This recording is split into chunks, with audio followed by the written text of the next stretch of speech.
Alright guys, TacticalRab again today. I hope you're doing well and enjoying your day so far. One of the key dominoes in Rostermania fell last night as it seems Cellium has made his decision with an offer from the Los Angeles Thieves, with Scrap and HyDra on the table, with an offer to return to FaZe on the table we think as well. It seems Cellium has elected to take the generational bag and go to the Vegas Falcons with Pred and Xnid and seemingly +1 as well. What does that mean for the next step of Rostermania? What does it mean for these other teams that wanted to get Cellium and what they're going to have to do next? Lots to get into today. Very much enjoy your thoughts in the comments.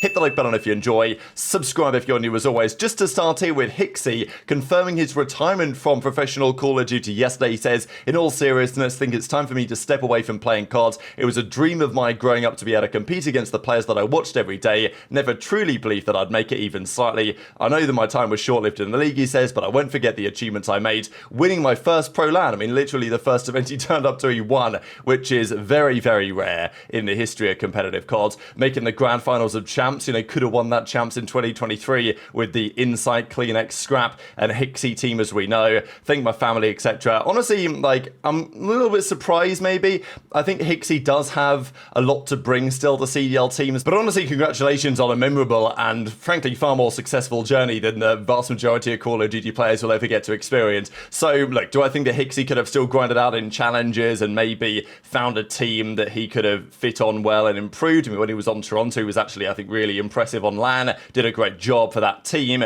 but I think a player like Hicksy needs to be on a team with an awful lot of talent on it if it's going to work, and Hicksy grinding through challenges to try and get that opportunity again, he probably feels like it's just not worth it for him. So wishing him the best, whatever he decides to do next. You know, could he end up even in a coaching role? Could that be an option for him? I think a player who certainly understands the game on a good level. Now, speaking of Toronto, Adamu, he's at it again. He does a tweet yesterday confirming what, you know, we theorized here, really. Yes, there is lots of interest in JoeDeceives.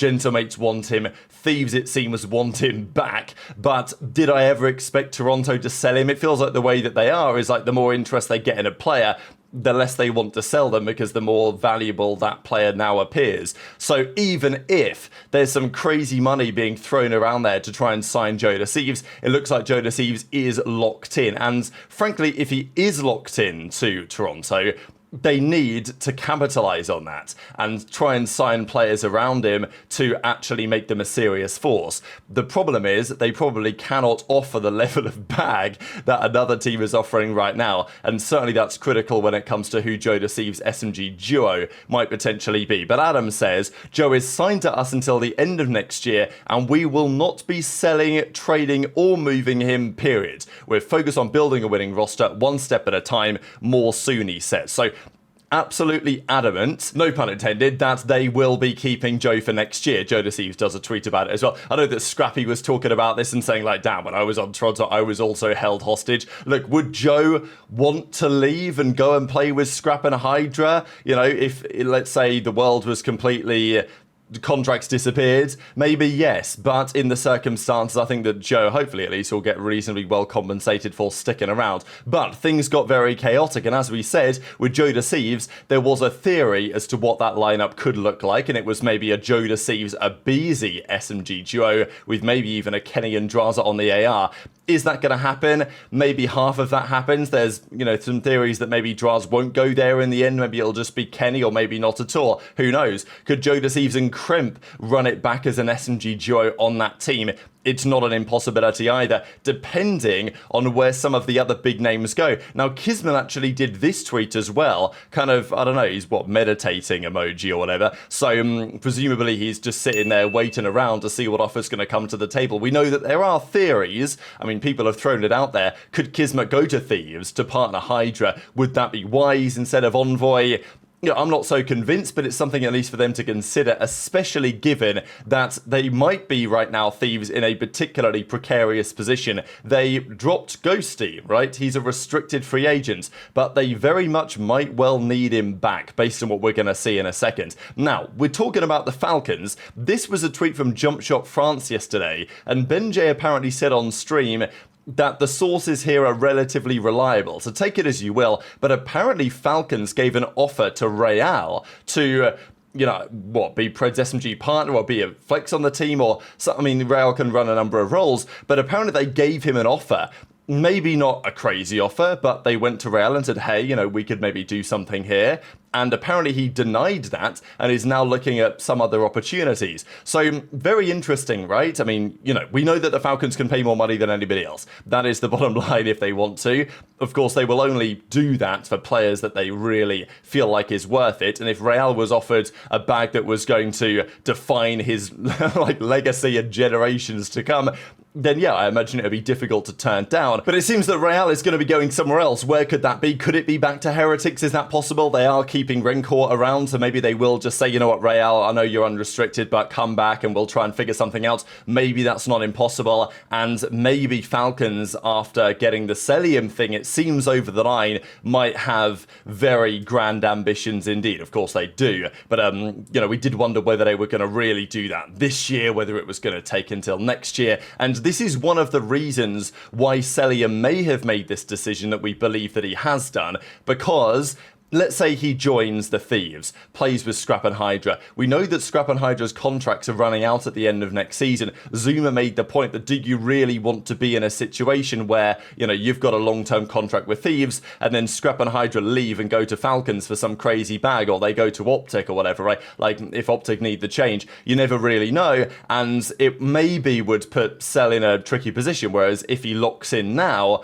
maybe, you know, he can actually be that asset that players would be attracted towards in coming years. So there's a few like political things that are worthy of consideration here as well. But Xnid drops a tweet last night. So Xnid says, here we go. Now, I think the first thing to say about this is that it does seem almost certain that Xnid is not going anywhere. And maybe that's perfectly fine. If you do build a team with unbelievable raw slaying talent, you are going to need somebody to sit in the hill and to just accept that their numbers this year are not going to look good, but do what is necessary for the team. Xnid probably will end up being that guy.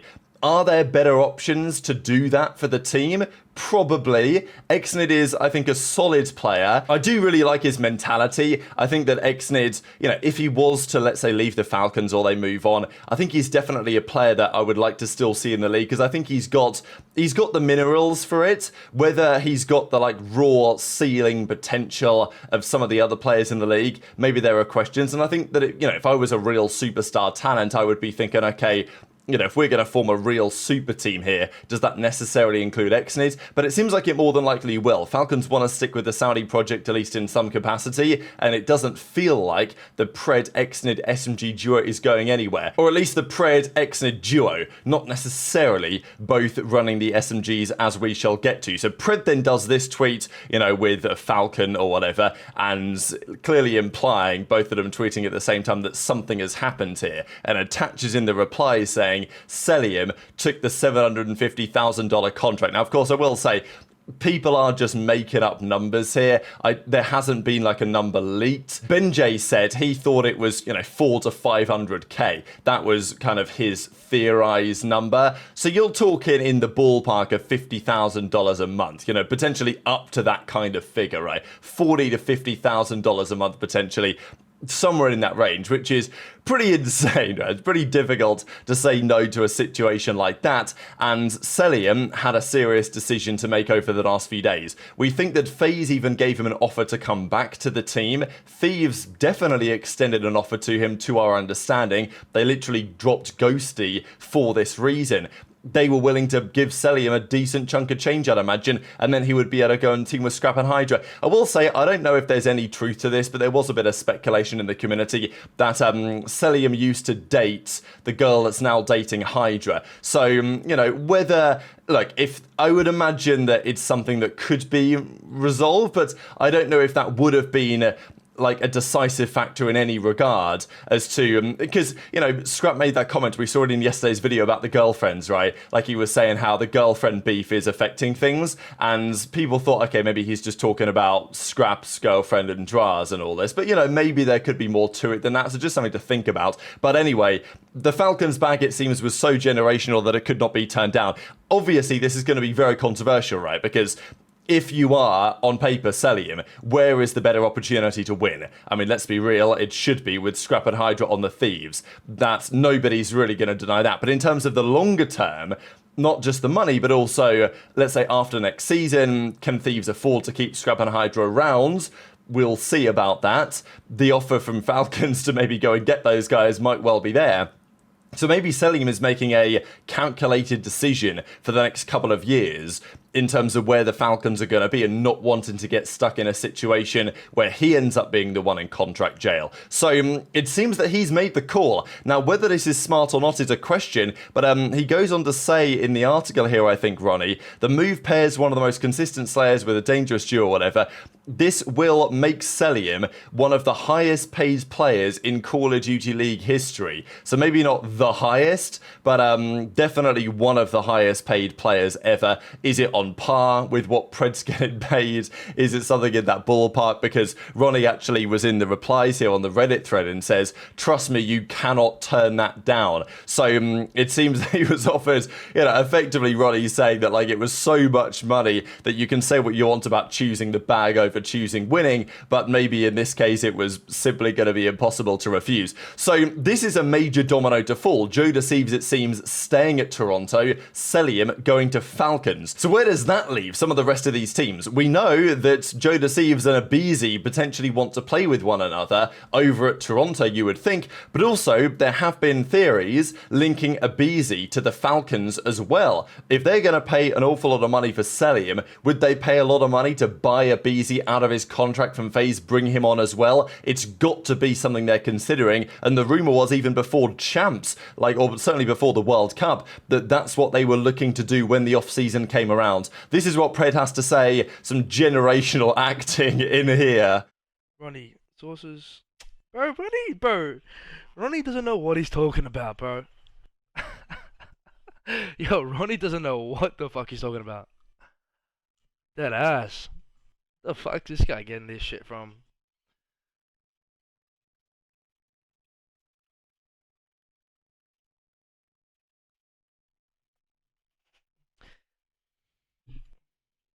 But chat, I know shit that no one knows. Yo, Octane with the raid. Can we get a dub in the chat for my boy Octane?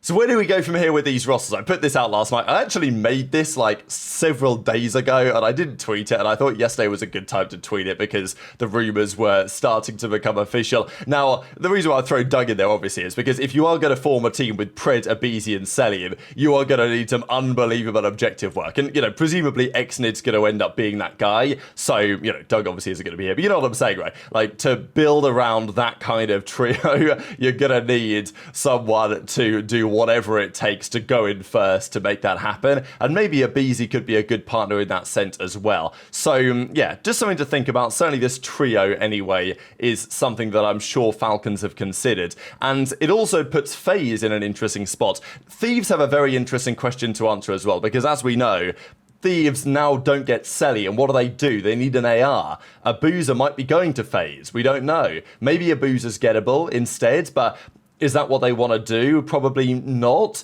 They would like to get Cellium, but they can't anymore, it seems, because he may well have just signed the contract last night. So what else do? They can't get Drazah, he won't play with Scrap. So do you just beg Dan Ghosty to come back?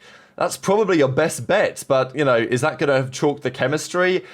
Obviously, Thieves made this call. They dropped Ghosty to try and get Cell, and now they've not got Cell. So that's a problem that they've got to solve internally. And then what do FaZe do? Because we think that FaZe were giving Cellium an offer to come back, that he was probably never going to take that because the money, the winning potential maybe wasn't quite there as the other teams that were there. But Simp says, look, I'm him, don't worry about FaZe. So, yeah, as Ronnie says, Simp is that guy. So it looks like Simp's basically saying, look, all right, we're not getting Cell, whatever, but I'm still going to build a very competitive team here. Now, what that team's going to be, who knows? Rumor has it 04 and Abuzah might be going there. I will throw out there that you don't count Legend out of this discussion entirely. K-Sun said that he's very high on Legend. Of course, current Halo player for OpTic, wants to make the transition. High upside player, potentially like a Shotzzy. Someone is going to get Legends, no doubt in my mind. Someone's going to get him. If I'm Legend as well, I'm not taking a sub spot. I think I either go to challenges or I just go straight to a starting spot in the league. But yeah, maybe we'll see what happens, but I wouldn't count FaZe out of that, because if you're FaZe and if you're Simp, you're like, okay, how do I try and find the upside which still enables me to compete for championships? That's one thing to consider. So very much interested your thoughts in the comments below. Hit the like button if you enjoyed, subscribe if you're new, take care, and I'll see you next time. MC, what the fuck? Oh man, MC, bro. Hey man, how's it going, bro? Everyone say hi to Cellium, bro. Damn, I look like I'm crying right now. It's probably Intel. Yo, bro, my go, man. You're a good guy, good heart, you too, MC. Dude, I'm crying, bro. Oh my god. Yep, that'll...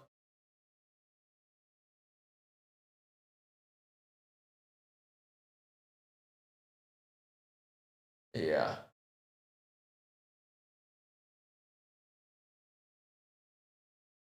Fuck, bro.